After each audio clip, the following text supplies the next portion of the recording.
I am Madhvi, your SST teacher. Students, today we will continue our remaining chapter number 27. National symbols के बारे में पढ़ना है हमें, तो चलिए स्टार्ट करते हैं.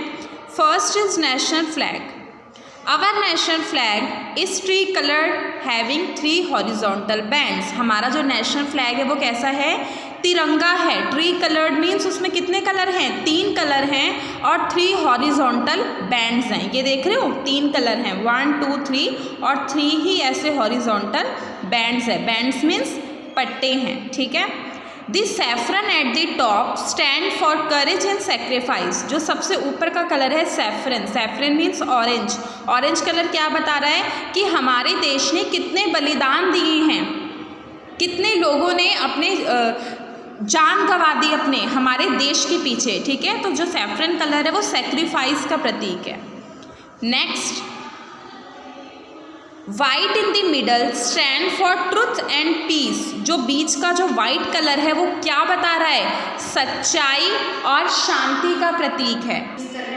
तो देखिए वाइट कलर जो है वो किसका सिंबल है, किसका प्रतीक है? शांति का और सच्चाई का प्रतीक है. ठीक है. और वहीं पर जो हमारा ग्रीन कलर है वो किसका प्रतीक है? प्रॉस्पेरिटी यानी कि हरियाली का प्रतीक है, कि हमारे देश में हमेशा हरियाली बनी रहे, कभी खाने पीने की कोई कमी ना आए, चारों तरफ हरियाली ही हरियाली हो. There is a wheel or chakra in the middle of white band. The wheel has 24 spokes. It has been taken from Ashok pillar at Sarnath.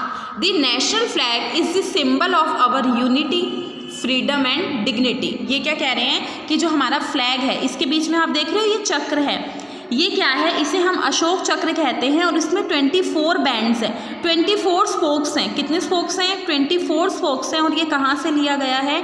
Sarnath में एक हमारा अशोक पिलर है, उसके ऊपर ये ऐसे करके चक्र बनाया गया है. वहीं से ये जो है जो हमारा अशोक चक्र है वो लिया गया है. और जो हमारा नेशनल फ्लैग है वो किसका प्रतीक है?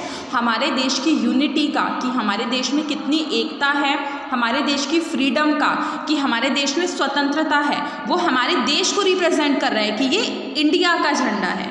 ठीक है. तो ये था हमारा नेशनल फ्लैग. अब पढ़ेंगे हम नेशनल एंथम के बारे में. नेशनल एंथम क्या होती है वो समझते हैं और इसको किसने लिखा है.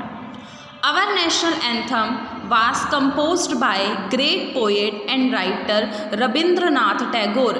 नेशनल एंथम क्या है हमारी? आप सुबह जब प्रेयर करते हो उसके बाद राष्ट्रीय गान गाते हो ना, तो राष्ट्रीय गान ही हमारी नेशनल एंथम है. नेशनल एंथम को किसने लिखा था? रविंद्रनाथ टैगोर ने लिखा था. ठीक है. It stand for unity and nationhood. ये किस लिए स्टैंड करती है? हमारे देश की एकता को प्रतीक करती है और हमारे देश को रिप्रेजेंट करती है. ठीक है.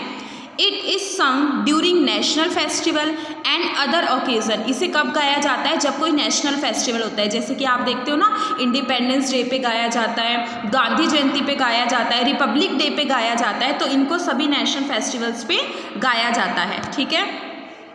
The full version of national anthem must be sung within 52 seconds. जो नेशनल एंथम का फुल वर्जन है वो कितने सेकेंड्स का है? 22 सेकेंड्स का है. ठीक है. अब हम पढ़ेंगे नेशनल एम्बल के बारे में. नेशनल एम्बल क्या है?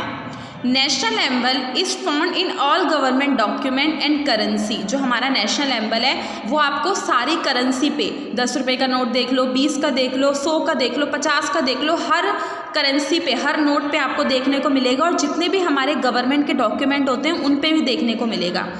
It has been taken from Ashok's lion pillar. कहाँ से लिया गया है ये? अशोक का लोयन पिलर है वहाँ से लिया गया है. इट वाज एडॉप्टेड ऑन 26 जनवरी 1915. इसे कब लिया गया है?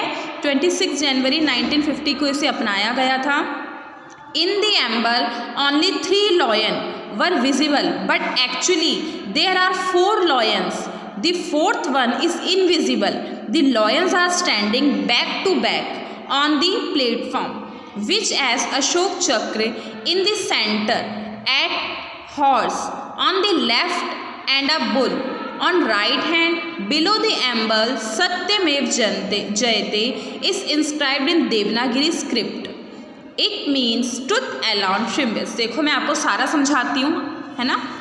ये क्या कह रहे हैं कि जो हमारा नेशनल एम्बल है, ये क्या है, हमारा नेशनल एम्बल है। नेशनल एम्बल जो है इसमें आप देख रहे हो कि 3 शेर खड़े हैं कमर से कमर मिला के। आप लोग शादी में जाते हो, फोटोज़ खिंचवाते हो ना फ्रेंड्स के साथ, एक दोनों कमर मिला के, तो ये देख रहे हो 3 लॉयंस खड़े हैं कमर से कमर मिला के, लेकिन एक्चुअली में ये 4 लॉयन है। एक इनके पीछे वाला है, ठीक है, लेकिन पीछे वाला इनविजिबल है, वो हमें दिख नहीं रहा, तो ये एक्चुअली में 4 लॉयन है, लेकिन हमें यहाँ पे 3 ही दिख रहे हैं। और इसके बीच में ये देख रहे हो अशोक चक्र बना हुआ है, जो आपके झंडे पे होता है ना, ऐसा अशोक चक्र इसमें बना हुआ है। और इस पर देवनागरी स्क्रिप्ट से क्या लिखा हुआ है, सत्यमेव जयते। सत्यमेव जयते मीन्स क्या होता है, सच की हमेशा जीत होती है। होती है ना सच की हमेशा जीत, झूठ चाहे कितना भी बड़ा हो, लेकिन लास्ट में सच्चाई की ही जीत होती है। We are proud of our national symbol, they mark our dignity. ये क्या कह रहे हैं, हमें प्राउड है हमारे नेशनल सिंबल्स पर, और ये हमें क्या, ये हमारी डिग्निटी को दिखाते हैं, ठीक है। तो ये हमारा चैप्टर फिनिश हो चुका है। चलिए इसका बुक वर्क करते हैं। पेज नंबर 124 फिलअप्स हैं। First, the president of India is elected for dash year. जो इंडिया का प्रेसिडेंट है वो कितने सालों के लिए चुना जाता है, 5 सालों के लिए चुना जाता है। अगर उसे एक बार चुन लिया तो 5 साल तक वो काम करेंगे।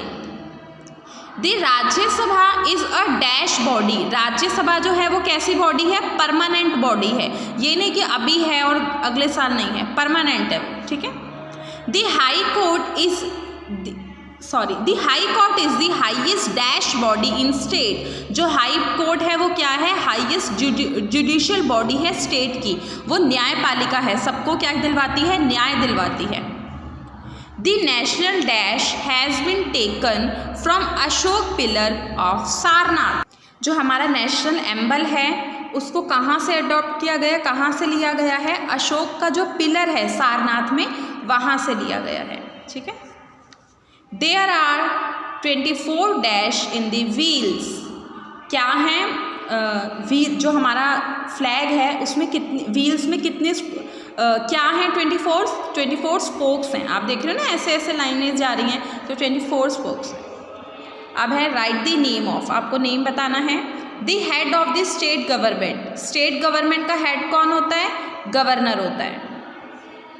The writer of national anthem. National anthem के राइटर कौन है, नेशनल एंथम किसने लिखी है, रविंद्रनाथ टैगोर ने।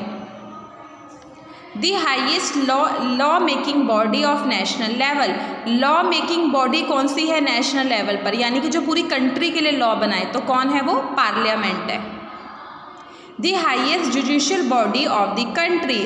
अब हाईएस्ट जुडिशियल बॉडी पूछी है, लेकिन वो कंट्री की पूछी है, स्टेट की नहीं पूछी। स्टेट की पूछते तो हम हाई कोर्ट लिख देते, लेकिन कंट्री की पूछी है तो क्या है हमारा, सुप्रीम कोर्ट, ठीक है। अब देखोगे question number first is how is the president of India elected. India का जो प्रेसिडेंट है उसे कैसे चुना जाता है, कैसे इलेक्ट किया जाता है। The President of India elected by the member of लोक सभा, Rajya Sabha and the state legislature. देखो जो हमारा प्रेसिडेंट होता है वो किसके द्वारा चुना जाता है, वो लोकसभा के मेंबर्स के द्वारा चुना जाता है, राज्यसभा के मेंबर्स के द्वारा चुना जाता है, और जो हमारी विधानमंडल होती है, लेजिस्लेचर मीन्स क्या होता है, जो हमारी विधानमंडल होती है उनके द्वारा चुना जाता है। Next question is who is the head of state government. State government का हेड कौन होता है, अभी मैंने आपको पढ़ाया है, governor is the head of state government. State government का हेड कौन होता है, गवर्नर। थर्ड देखेंगे which is the highest law making body of India. India की हाईएस्ट लॉ मेकिंग मीन्स कानून निर्माता, जो कानून बनाती है, कौन है वो, ये भी हमने अभी पढ़ा है, parliament is the highest law making body of India. कौन है लॉ मेकिंग बॉडी इंडिया की, पार्लियामेंट है, यानी कि संसद है। Question number 4 is what do the 3 colours in our flag symbolise. जो हमारे फ्लैग में 3 कलर बताए गए हैं वो किसका प्रतीक है, आपको वो बताना है, ठीक है। This saffron at the top stand for courage and sacrifice. जो सैफ्रॉन है यानी कि जो ऑरेंज कलर है वो क्या बताता है, हमारे सेक्रीफाइस, हमारे बलिदान को बताता है। White in the middle stand for truth and peace, जो बीच में वाइट कलर है वो हमारे सच्चाई और शांति का प्रतीक है। While green at the bottom stand for prosperity, जो ग्रीन कलर है सबसे नीचे वो हरियाली का प्रतीक है कि हमारे देश में हमेशा क्या बनी रहे, हरियाली बनी रहे।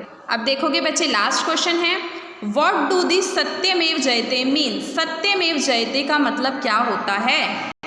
सत्यमेव जयते मीन्स ट्रुथ अलोन ट्रिम्बल्स, सत्यमेव जयते का मतलब क्या होता है? सच्चाई की हमेशा जीत होती है, झूठ चाहे कितना भी बड़ा हो लास्ट में कौन जीतता है? सच ही जीतता है। तो ये आपके क्वेश्चन आंसर और बुक वर्क, आपका ये चैप्टर जो है 27 चैप्टर ये आपका कंप्लीट हो चुका है। आप इसे कंप्लीट करेंगे, बुक वर्क अपनी बुक में करेंगे एंड जो क्वेश्चन आंसर है वो अपनी कॉपी में नोट डाउन करेंगे। और 14 फेब से आपके स्कूल ओपन हो रहे हैं, तो सभी बच्चे काम कंप्लीट कर लीजिए, क्योंकि आप जैसे स्कूल में आएंगे आपकी कॉपी चेक होनी शुरू हो जाएगी। ओके, चलिए, थैंक यू।